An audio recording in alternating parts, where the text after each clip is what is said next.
Syria पर 70 हवाई हमले, और इसे युद्ध नहीं बल्कि बदला कहा जा रहा है। लेकिन कहानी में एक ऐसा ट्विस्ट है जो आपको हैरान कर देगा। क्या हो अगर जिस देश पर बमबारी हो रही हो वो खुद इन हमलों का समर्थन कर रहा हो?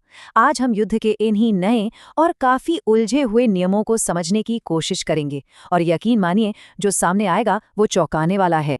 70 ये सिर्फ एक नंबर नहीं है, ये एक बहुत बड़ा मैसेज है।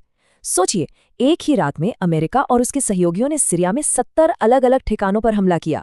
ये एक जबरदस्त और बहुत ही सोचा समझा ऑपरेशन था, पर यह तो कहानी की बस शुरुआत है। अमेरिकी अधिकारियों का बयान बिल्कुल साफ था, ये युद्ध नहीं, ये बदला है। अब ये छोटा सा वाक्य पूरी सिचुएशन को बदल देता है। ये किसी जंग का ऐलान नहीं है, ये तो एक पर्सनल और सीधी जवाबी कार्रवाई का इशारा है, जहां शायद पुराने नियम कायदे लागू नहीं होते। तो सवाल ये है कि इस तरह की कार्रवाई की जरूरत क्यों पड़ी?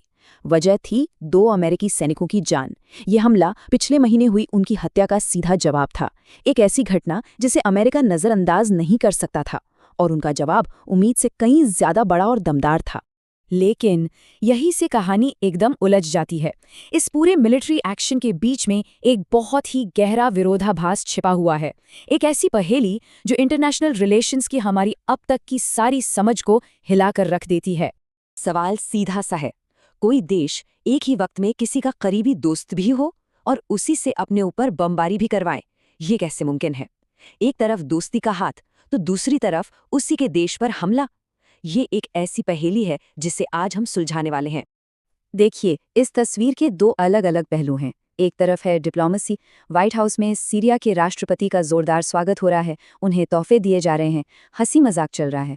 और वहीं दूसरी तरफ ठीक उसी समय उसी दोस्त देश पर 70 हवाई हमले किए जा रहे हैं। ये दोनों बातें एक साथ सच कैसे हो सकती हैं? इस पहेली का जवाब एक ऐसी जगह से आता है जिसकी किसी ने उम्मीद नहीं की थी। खुद अमेरिकी राष्ट्रपति के एक सोशल मीडिया पोस्ट से, जिसमें लिखा था सीरिया की सरकार पूरा समर्थन कर रही है। जी हाँ, बिल्कुल सही सुना आपने। सीरिया की सरकार ने अपने ही देश पर हुए अमेरिकी हमलों को सपोर्ट किया।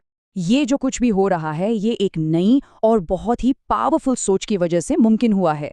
इसे कहा जा रहा है स्ट्राइक डॉक्ट्रिन। ये विदेशी मामलों में दखल देने का एक बिल्कुल नया तरीका है और ये दुनिया को बदल रहा है। तो ये स्ट्राइक डॉक्ट्रिन आखिर है क्या? चलिए आसान शब्दों में समझते हैं।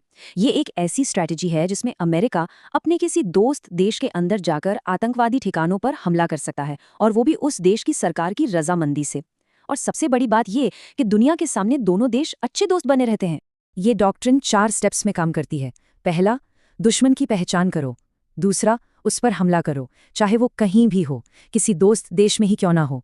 तीसरा, और ये सबसे ज़रूरी है, जिस देश में हमला हो रहा हो पर्दे के पीछे उससे सपोर्ट हासिल करो। और आखिर में दुनिया के सामने ऐलान कर दो कि हमारा गठबंधन बहुत मजबूत है। लेकिन अगर आपको लग रहा है कि ये सोचने का तरीका बिल्कुल नया है, तो ऐसा भी नहीं है। असल में इसकी जड़ें इतिहास की एक बहुत ही मशहूर घटना से जुड़ी हुई हैं।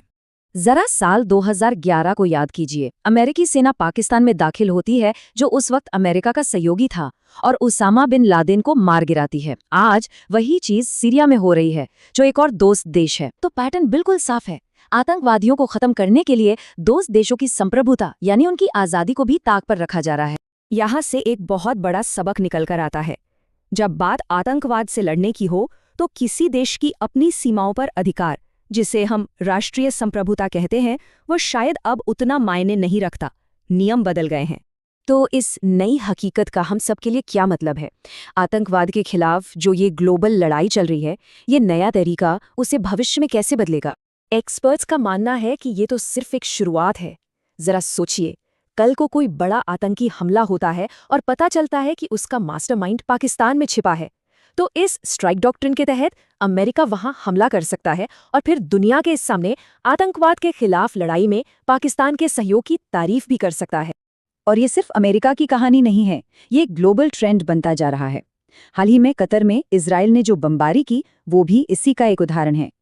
दुनिया भर के देश आतंकवाद के खिलाफ इस नए आक्रामक और उलझे हुए रास्ते को अपना रहे हैं। और अगर किसी को इस नए सिद्धांत के इरादों पर कोई शक है, तो युद्ध सचिव पीट हेगेसेथ के ये शब्द सुन लीजिए। अगर आप दुनिया में कहीं भी अमेरिकियों को निशाना बनाते हैं, तो संयुक्त राष्ट्र अमेरिका आपका शिकार करेगा, आपको ढूंढेगा और बेरहमी से मार डालेगा। तो हम इस सबसे क्या सीखते हैं? सीरिया में हुए ये हमले हमें एक बहुत ही बुनियादी सवाल के साथ छोड़ जाते हैं। एक ऐसी दुनिया में जहां खतरे सरहदों को नहीं मानते, क्या किसी देश की सीमा का सम्मान अब भी उतना ही जरूरी है? जब राष्ट्रीय सुरक्षा दांव पर हो तो क्या कोई भी लाइन पार की जा सकती है?